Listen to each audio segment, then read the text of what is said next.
welcome to La Excellence. In this video, we'll discuss about the ease of living index. So, urbanization is very beneficial to India because currently the urban areas are contributing around 62% to the GDP. Now this contribution is expected to increase up to 75% by 2030. And also it is the urban areas which will create more jobs. So by 2030, 70% of all the new jobs that are created will be in urban areas. And also, it is very easy to adopt and implement new technologies and innovations in urban areas. And also, urban areas provide a very large market for a different variety of goods and services, which will greatly boost the economy. So for all these reasons, urbanization is very, very beneficial to India. But the rapid urbanization and the growth of urban population are bringing many challenges, such as pollution, congestion, overcrowding, lack of access to water or lack of access to sanitation facilities, or rising crime levels in the city, and many other issues. In order to handle all these issues properly, we need strong and efficient governance institutions which will properly administer the city. And apart from this, we also need a good quality urban infrastructure and improved service delivery to the citizens. By 2050, around 400 million people will live in the urban areas in India. So it is very important to take all the necessary steps to make our cities more habitable, more sustainable, more clean, and more livable. So this is where the ease of living index assumes a very great importance. So we'll try to understand what is this index. This index is released by the Ministry of Housing and Urban Affairs, and this index will cover 111 cities in India. So now let us try to understand the objectives of this index. The first objective of the index is to generate the information that is required to carry out planning or to carry out decision making. So if the authorities are taking decisions based on the data that is generated from the ground level, then the margin of error in decision making will be reduced drastically.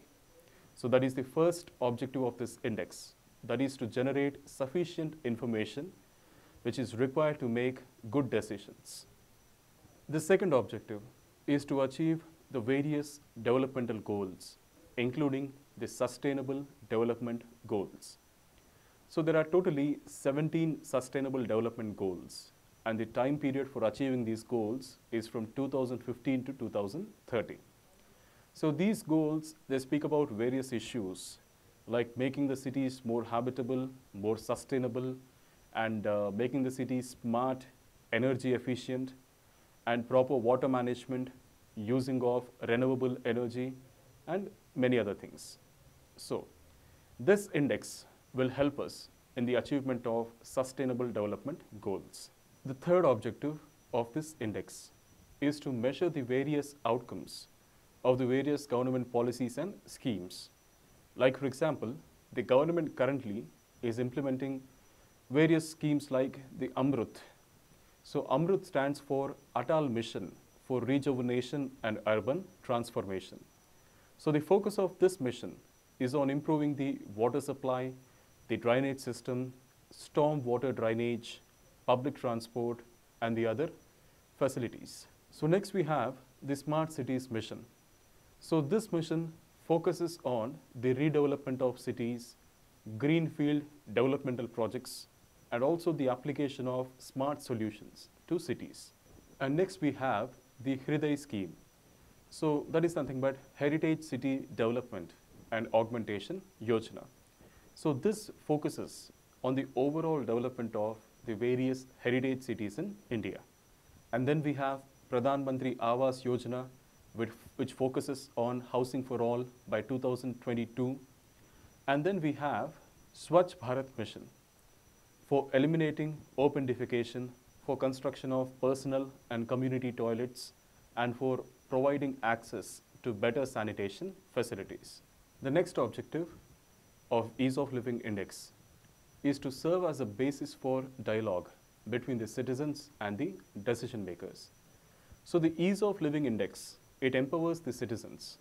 It provides the citizens with knowledge about how their city is performing on various parameters that are included in the index, like housing, education, access to water supply, crime levels, transportation, etc. And also using this index, the citizens can compare the performance of one city and the other city. So, by empowering the citizens with knowledge, the citizens can now demand better public service delivery from the authorities. So this information or this knowledge can act as a platform where both the citizens and the public authorities can come together and they can take proper decisions. And also using this index, citizens can demand greater attention of the public authorities on some crucial areas. So this index totally consists of 78 indicators or 78 parameters. These 78 indicators can be classified into 15 categories. And these 15 categories can be placed under 4 main pillars. So there are 4 main pillars for the Ease of Living Index. They are institutional, social, economic, and physical.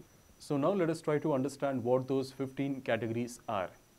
So under institutional, the category we have is governance. Under the pillar of social, the categories we have are identity and culture, education, health, safety, and security. Under the economic pillar, the indicators we have is economy and employment. And under the pillar of physical, the categories we have are housing and inclusiveness, public open spaces, mixed land use and compactness, power supply, transportation and mobility, assured water supply, wastewater management, solid waste management, and reduced pollution. So in this way, we can place the 15 categories under the 4 pillars. So now let us try to understand the meaning of each and every pillar. So the first pillar is institutional. So it means for the cities to be livable, we need strong governance institutions which will deliver better services to the people and which can manage the infrastructure of the cities in a better and sustainable way. The second pillar is social. So tracking the progress made under this pillar will help us understand what is the accessibility and affordability of education in a given city, and also how safe are the cities, and what are the healthcare facilities available in the city. And apart from these, there's one important category, that is identity and culture. So the authorities, they must also promote the culture. Each and every city in India has a distinctive culture. It is famous for one particular thing or many things. So they need to improve that culture. They need to improve the sense of belongingness to that city among the citizens. So all these are included under the pillar of social. The next pillar is economic. So for the cities to achieve sustainable growth and development, it is very important that the economic prospects of businesses must be improved. And also, the revenues of the urban local bodies must also be improved. Only then these institutions can be strengthened, and then they can provide efficient and effective delivery of public services. So the next pillar is physical. So this pillar speaks about the infrastructure of the city. So under this pillar, we have categories like housing, presence of public spaces, power supply, transportation and mobility, and several such categories.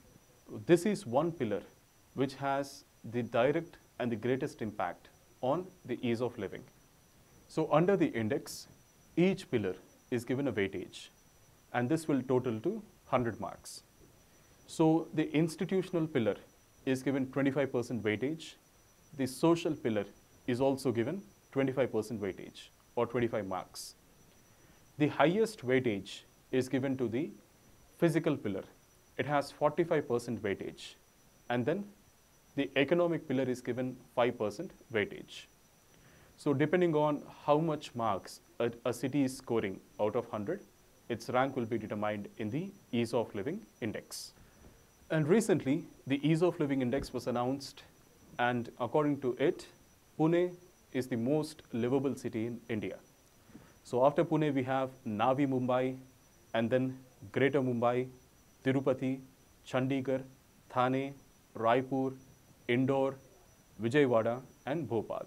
So these are the top 10 most livable cities in India, according to the Ease of Living Index.